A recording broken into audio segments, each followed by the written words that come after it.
Yo, what's up, mi gente? Welcome back to another episode of the Good Days Only podcast with me, your boy OP. It's number 48. Dang, it's been a little bit since the last episode. But you know, we back at it. We back at it again with the white vans. Episode 48. Thanks for tuning in.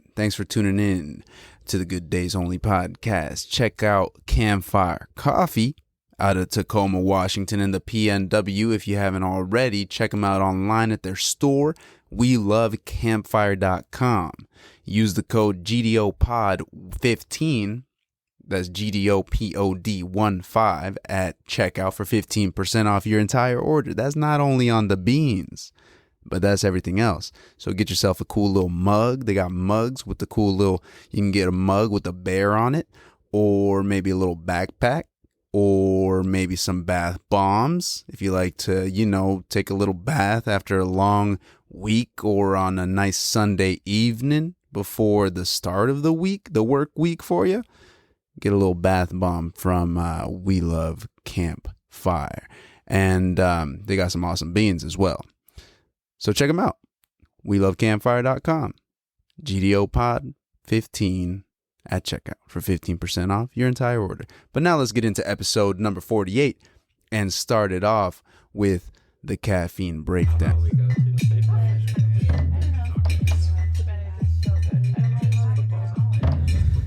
What's up, mi gente? Welcome to the caffeine breakdown. I was just chuckling a little bit because that little transition sound that was going into this section, you may think maybe they recorded that at a cafe or at a coffee shop while they were out and about hitting the town. But no, that's not how that happened. That was actually all orchestrated by just a couple of good old pals and some creative thinking. So shout out to you, Rose and Tyler Austin Meyer Wiener Jr. and Zesty Zoe B. So thank you for helping with that. That was just funny. I just thought about that was a while back that we did that, and it's still held up. I like that transition sound. But what are we here for? We're talking about some bags of beans. We're talking about some coffee names and the roasters here for the caffeine breakdown. Another caffeine powerhouse out of Vashon Island, dude.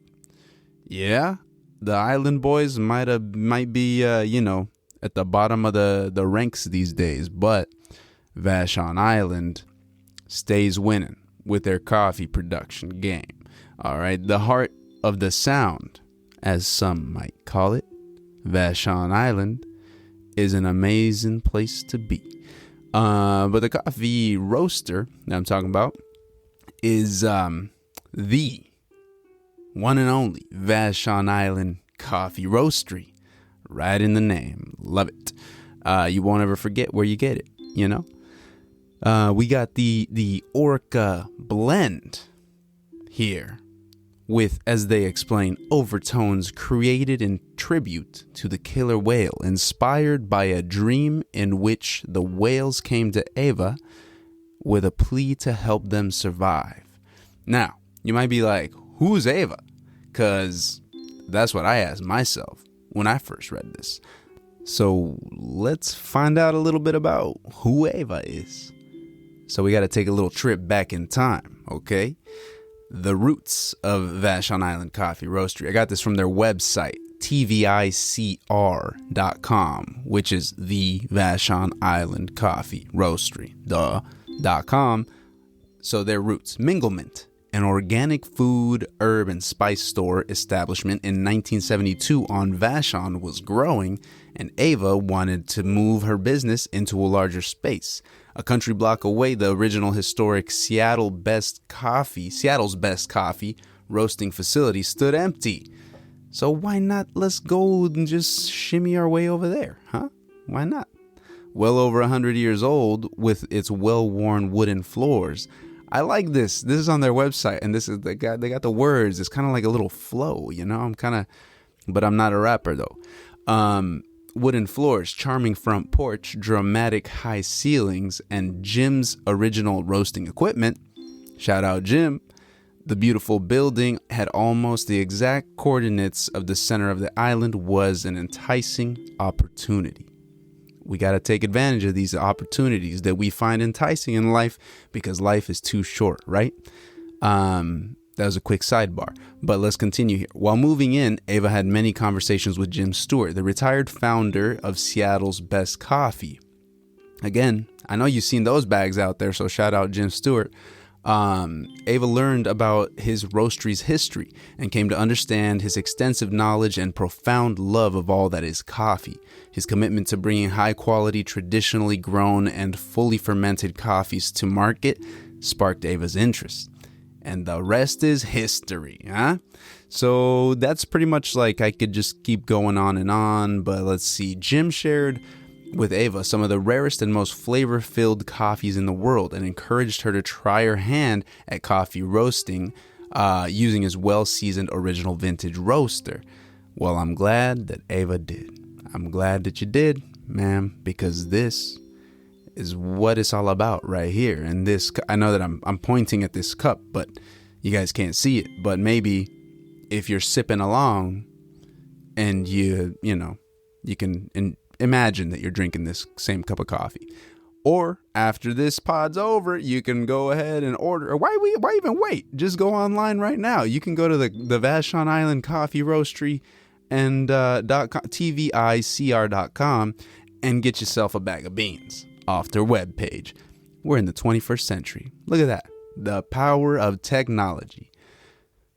I was talking about something else. So, Ava learned coffee from the grounds up and now brings her knowledge and love of organic food, spices, and herbs, both medicinal and culinary, to her coffee company as part of a new generation of specialty coffee roasting entrepreneurs, dude. That's what I'm saying. So pretty much, she's out here running the show in Vashon Island, on Vashon Island, with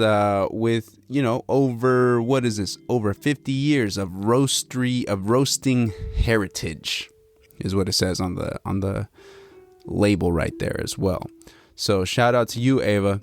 This is a good cup of Joe right here, and the team. I'm sure there's a team. We got ourselves what's this beans? What's this bag of beans that we're sipping on here? We got ourselves a rustic, medium to dark post roast blend. All right, that's the Orca blend that we got. Now, you know me, you know how I feel about Orcas. We'll get into that in a second. Let's talk about the aromas. Aromas on this, I get, this is what I imagine. I got I'm doing this on the pour over, for example. It's a smoky, tobacco-y, maybe like molasses.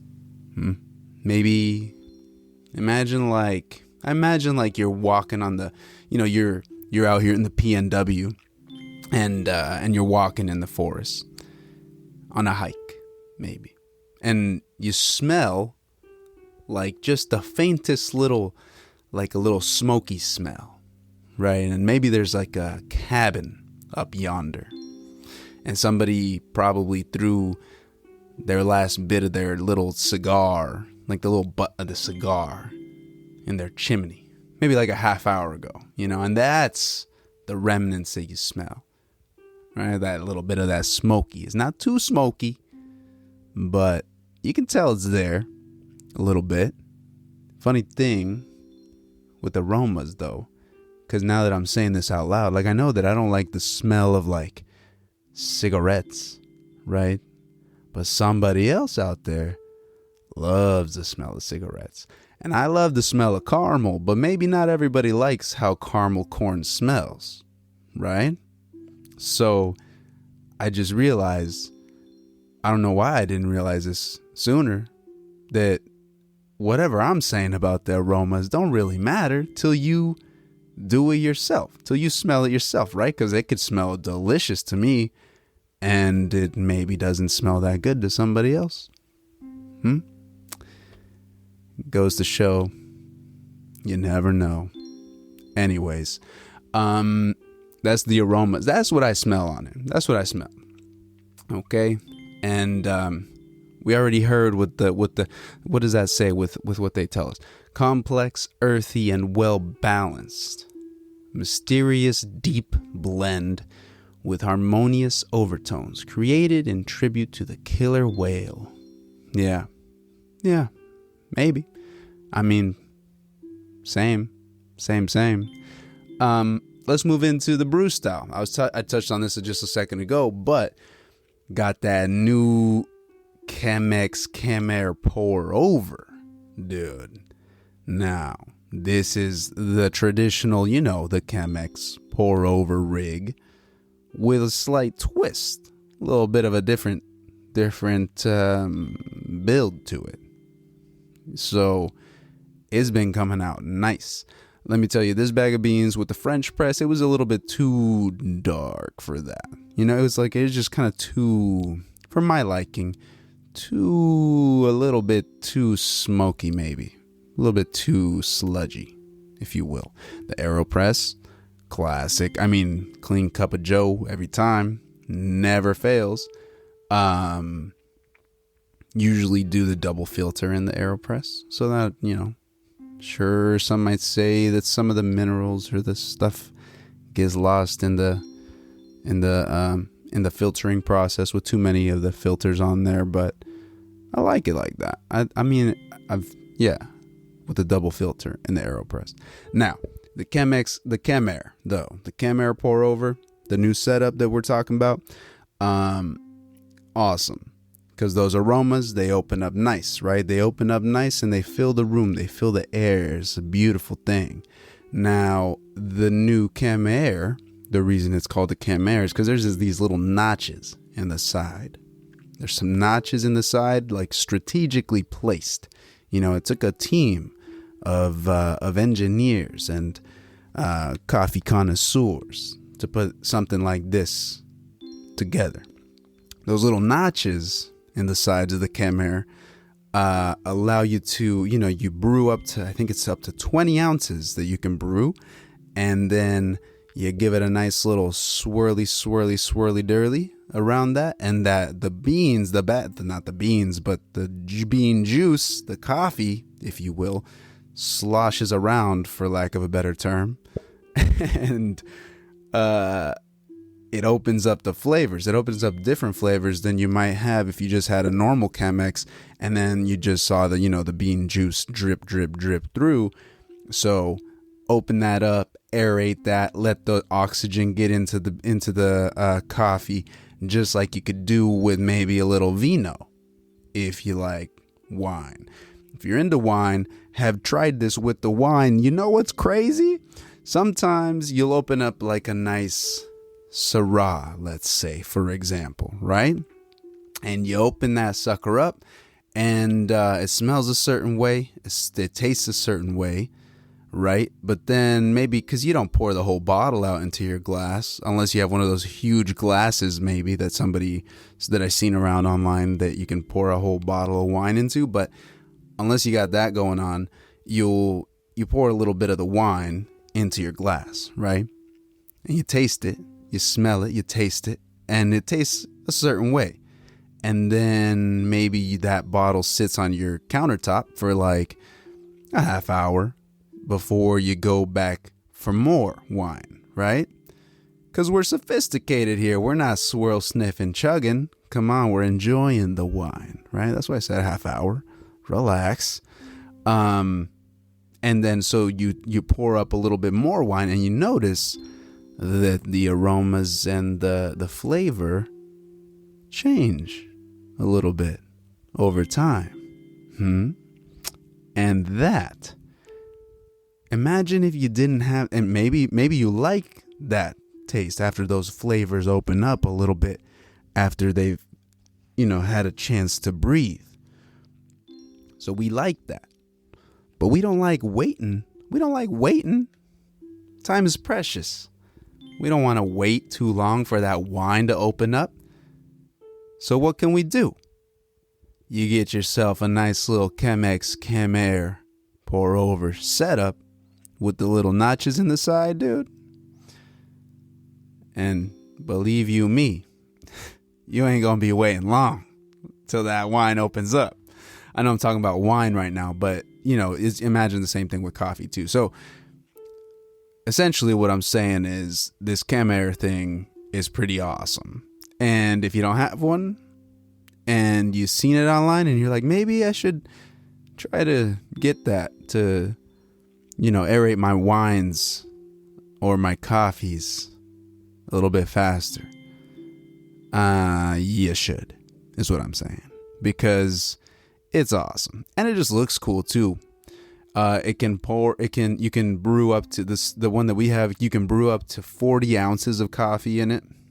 So that's pretty much like a full pot, which is kind of unheard of. At least I hadn't really seen the bigger ones like that in person until I saw it. I was like, damn, that's huge. It's pretty much a whole coffee pot.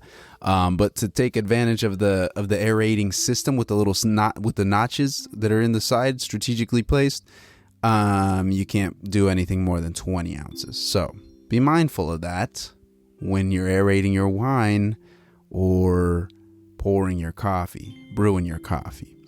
So a little bit more, let's get back into, we got way on a tangent there. Start talking about vino makes me go a little something. I couldn't think of anything witty. So appearance and packaging though of this coffee here, we got like I said earlier. So if you've been rocking with your boy since the beginning, you know how I feel about orcas, the lion of the sea, some call them. We got a black bag here, no zipper, no standing up, no nothing fancy, just a bag.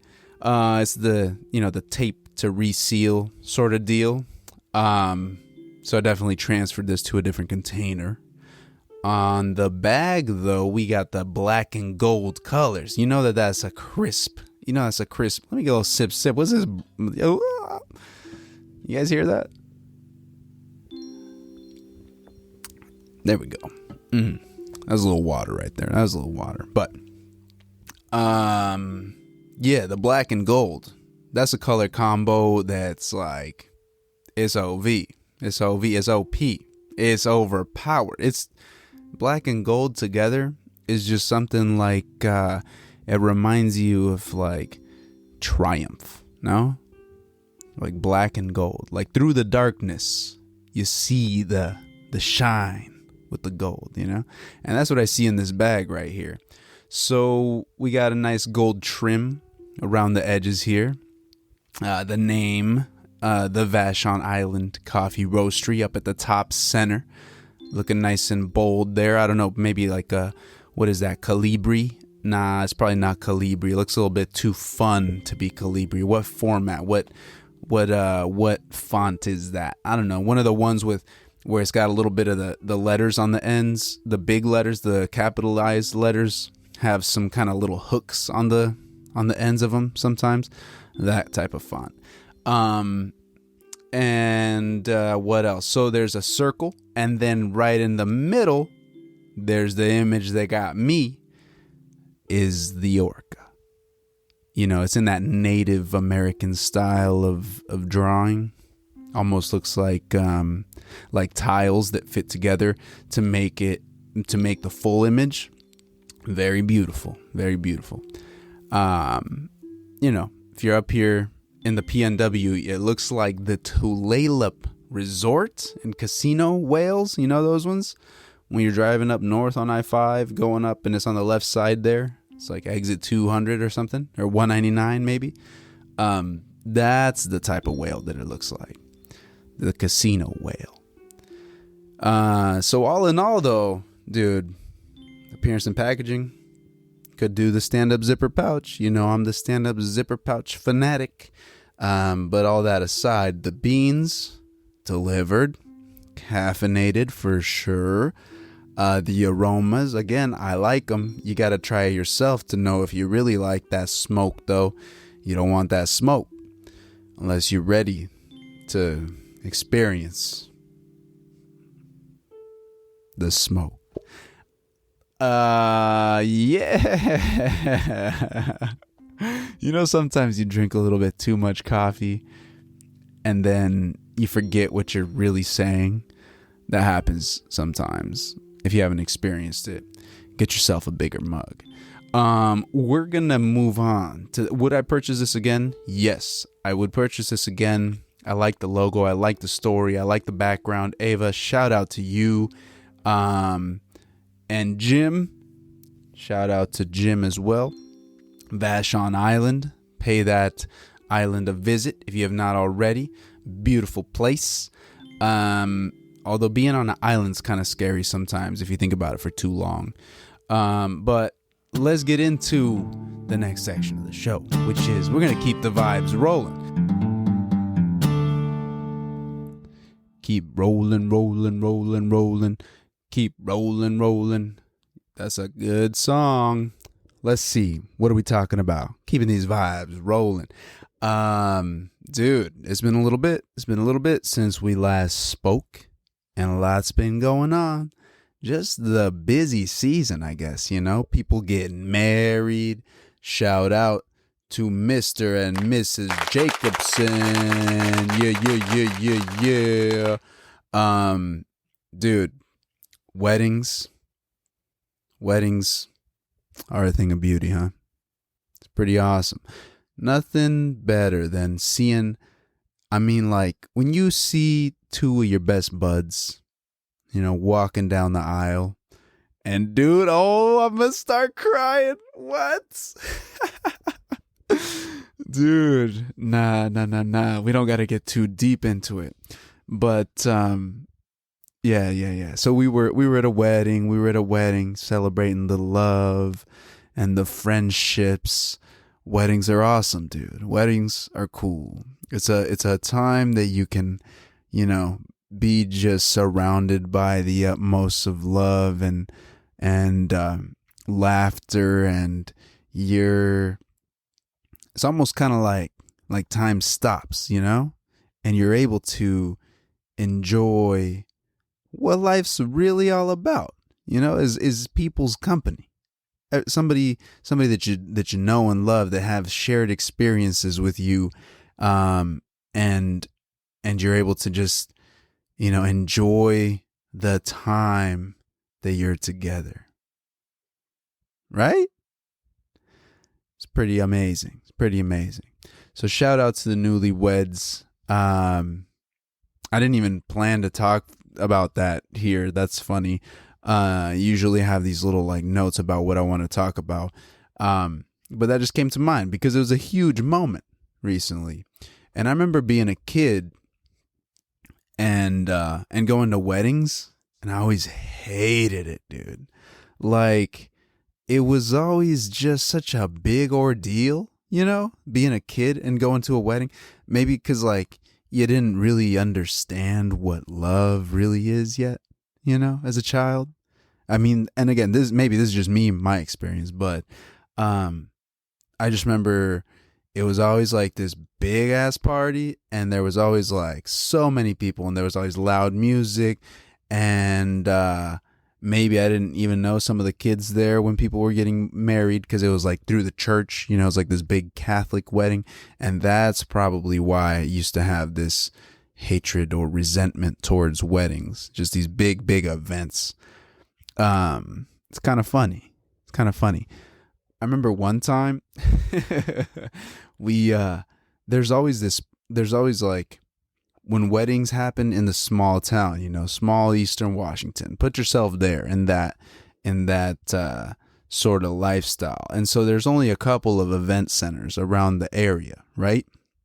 And so when big events happen, they typically happen at the same place. And so weddings would always happen at the fairgrounds, at these big, there's just a big open spaces and warehouses that you can sort of rent out, I guess. And we were maybe I don't know, 10, 12, something like that. And somehow, I don't remember exactly how it happened, but there was maybe 6 of us. There was a couple of us, that were just kids. and we convinced the sheriff or the police officer, maybe, that was like the security detail for this event, and we convinced them to have a foot race with us, right? So we were like, hey, we bet you that we're faster than you. So that tells you what age we were. And I don't remember exactly who I was with, but dude, unlocked memories. Let's go. I love this. So it was dark, and it's just all cement, right? Like this big empty like lot that we were in. And we convinced them to race us. And so just imagine this grown man. I just imagine this. I mean, it's fun. He's just racing a bunch of kids, right? And he's racing, and he's got his whole belt on him. So like with the gun and the walkie-talkie and everything. And part of that belt was some like mace, right? I didn't know this at the time, but I don't know but he tripped. The guy tripped, the officer or security tripped, and this mace exploded. Like he landed right on it, and it just exploded everywhere. And I remember he was like, like his hands got scuffed up. So like, I don't know if he tripped over a kid or something. And then, so he just had this mace all over him, and it was like, it smelled, and it was like the fumes. Oh man, I forgot about that until just right now. And how did we get to that? We were talking about weddings. Look at that. Helping with unlocked memories. Wow. But yeah, so that was a big event, huh? Shout out to y'all for getting hitched. That's awesome. Congratulations. Here's to a life full of love, laughter, and just great, good vibes. Shout out to you too. I'm gonna take a little sip here. Mr. and Mrs. Jacobson. Let's see what else we got. Hopped on the Duolingo game because Zesty Zoe B was she's been learning Spanish. She's been on that Espanol gang, that Latino gang, because how we've been talking about Bad Bunny, some Spanish music in this household. It's been a lot of fun. She's been kicking ass too, learning a lot of Spanish. We can almost have conversations, certain like sentences back and forth, in Spanish, which is really cool. So I was like, let me try this Duolingo thing. Cause I had picked it up a while back, and then it was just kind of like, it got a little bit repetitive, maybe, which I get, you need the reps, but the app didn't really work out for my learning style, I guess. But I'm back on it, and I'm starting off with Italiano and Francois. Frances. Frances is how you say it in Spanish, but I don't know how you say it in French. So I'm going to see. We'll see. I'll keep y'all posted about how that goes. Imagine, dude. Trilingual. Come on, put that on a resume, huh? Put that on a resume.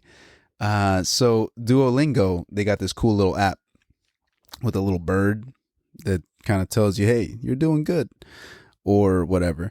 And what was I was thinking about something. Italiano. So Italiano, there's this documentary on Netflix, and I think it's actually going to be expiring off of there soon. So check it out if you're interested. It's really cool. It's called Coffee for All, is the name of it. And it's sort of a story about how coffee is more, it's more than just a drink. I'm going to give you the spark notes, right? So coffee is more than just a beverage, right? It's more than just a drink. There's a guy on the thing says, when you say to somebody, let's go out for a coffee, you might not even actually order the coffee, but it's that social component, that thing that brings people together, right? It's just the culture of going to a cafe and enjoying somebody's company, having a good conversation, thinking of brilliant ideas, pondering life or whatever over a cup of coffee or tea or something like that. And it follows the stories. There's like a couple different stories that it follows. But one of them was really interesting. And it brought me to this new discovery of suspended coffee. If you never heard of suspended coffee, is this thing. It's an act, I guess, if you'll call it that, where you purchase your coffee, right? When you go into a cafe, you purchase your coffee, and then you say, hey, I'm gonna give me a suspended coffee as well. Or right, I mean, I don't know. I've never done it, but like, so I don't know exactly how the exchange of words would be, but you would essentially pay in advance for, an anonymous cup. So you buy your own coffee, you pay for an extra one, and that's a suspended coffee. And then it's up to that barista or whoever's pouring the cups of joe to decide later on, like, hey, this person could use a cup of coffee, And this was something that started, let me see if I remember correctly what it said in the documentary, but something I want to say around a famine of sorts, maybe like early 1900s, where there was like war and people didn't have much, right? So those that could, hand off or do a little bit of, some acts of some charitable acts, right? Around the Italian, I think it was like Naples, around Naples. This is kind of where it all started off, just these random little acts of kindness, of charity to your fellow human that might not be as fortunate as you are. And so in the documentary, it actually showed like somebody that was a homeless person kind of came up and then the barista was just like, hey, here you go. Have a little cup of coffee. And that shit was just beautiful. It was inspiring. It was cool. I was like, yo, that's sick. Why don't we just do that all the time? Why aren't we just like nice like that to people more often, right? We get so caught up in our own things always. But yeah, so suspended coffee. I don't know. That was the first time I had ever heard of it. So I've never seen or heard of it, I guess, around the United States, if that's really a thing that people do. But just an idea, maybe the next time that you're at a Starbucks or at a cafe or I don't know, wherever, you might just consider, hey, you know what? I'm going to buy my own coffee right now, put a little $5 down.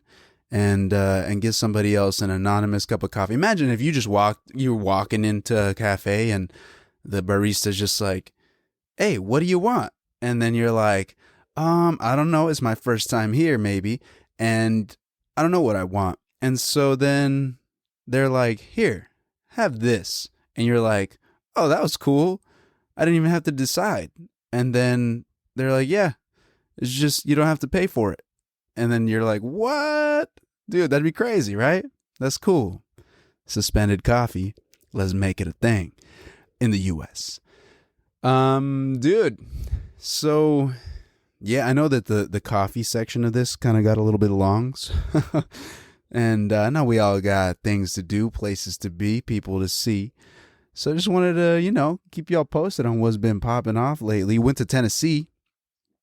That was cool. Went to Nashville, the country music capital of the world.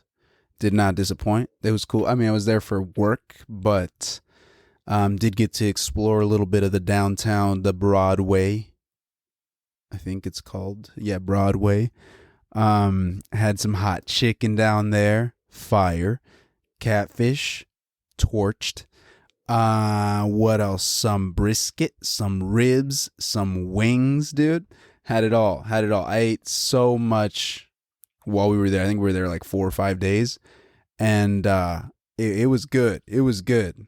Definitely lived up to the hype. That Hattie B's. If you've never had Hattie B's, you should have Hattie B's. It's in, I think it's only in Nashville, actually. I don't know. I didn't really do too much research on it, but Google it. Hattie B's, Hattie, just the letter B. Has some fire hot chicken. I wimped out though. I didn't do the super extra hot though. I just did the normal hot and tried it because I wanted to get a good, taste, the taste of the flavors and see what everybody was always talking about. And so went with that for this go round. But the next time we do visit, I'm down to, just burn my face off. Because you know how I feel about the spice. Love me some nice spice. Dude, let's get into some good music. Huh? Let's get into some good music. I think last episode, we talked about Este Man, which is Spanish música for your orejitas, little ears, for my non-Spanish speakers out there. And we're going to keep on that same train this episode, because this is 2023. You know what? That was like I think this is a resolution, just digging in a little bit deeper into my Spanish background and culture and exploring that in different avenues, music, food, history, and such. So, I've been listening to a lot of Mexican jams or a lot of Spanish music. And so this episode, let's talk about the GDO playlist. Julieta Venegas Percivault. Really threw a wrench in there with that last one. I think that's how you pronounce it. I haven't actually heard her pronounce it, but stage name, Julieta Venegas. American-born, Mexican singer, songwriter, instrumentalist, producer. She can play 17 instruments. What? That's kind of nuts, huh? That's a lot. That's a lot of instruments. Guitar, accordion, keyboard. Very, very talented. Her genre is pop rock indie en español. And let me just read a little bit of her background here. Now, we know how truthful Wikipedia can be. So, just it's pretty cool, though. She's got an extensive history here. So 1997, released her debut album, Aquí, to favorable reviews in Mexico by the rock audience. Her next production, Buen Invento, was in 2000. Also, it was produced by a gentleman by the name of Gustavo. And I don't know if that's Santa Olaya, I guess. Double is a single L, double L on the second one. Santa Olaya or Santa Olala. Nah, Santa Olaya for sure. Was praised. So this Buen Invento was praised by international critics and considered the third best album in the history of Spanish rock by Rolling Stone. That's all you need to know right there. That's all you need to know. Come on. Third best album in the history of Spanish rock? I don't know how long Spanish rock's been around, but in later years, Julieta positioned herself as one of the most prominent songwriters in Latin pop by achieving fame in 2003 in Latin America and Spain with the album Sí and singles Andar Conmigo and Algo Está Cambiando, Something is Changing, which were positioned at the top of the Latin Billboard. Now in 2006, we're fast forwarding a little bit, she released her most successful album, and this is the one that I just recently found out about, which is titled Limón y Sal, which translates to Salt and Lime. Now, this is the best-selling album to date for her, achieved platinum status in several countries, including the worldwide hit Me Voy. That's going to be on the playlist for sure. It's been a worldwide hit. Come on. Certified gold in Mexico. Her first live album, MTV Unplugged in 2008, sold more than 400,000 digital copies and thus obtained a diamond certification in Mexico as well. Dude, so, I mean, the list goes on and on and on. She's been around for a little while.